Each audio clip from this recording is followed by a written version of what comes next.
பக்திவனம் அன்பர்களுக்கு இன்றைய இறைத்தகவல் இதோ. சிவன் கோவிலுக்குச் சென்றால் நாம் அனைவரும் சண்டிகேஸ்வரர் சன்னதிக்குத் தவறாமல் செல்வோம்.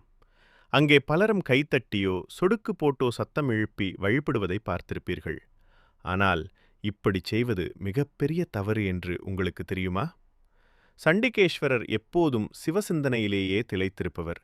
நாம் எழுப்பும் சத்தம் அவரது ஆழ்ந்த தவத்திற்கு பங்கம் விளைவிக்கும். பிறகு ஏன் கைகளை தட்டும் வழக்கம் வந்தது?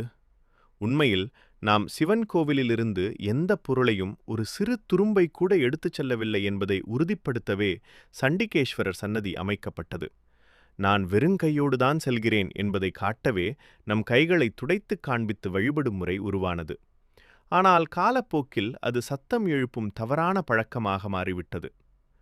சிவன் சொத்து குலநாசம் என்ற பழமொழிக்கேற்ப இறைவனின் சொத்தில் ஒரு துளியும் நம்முடன் வரக்கூடாது என்பதில் எச்சரிக்கையாக இருங்கள்.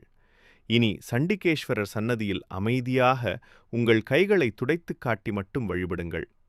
நன்றி. மீண்டும் நாளை சந்திக்கலாம். வணக்கம்.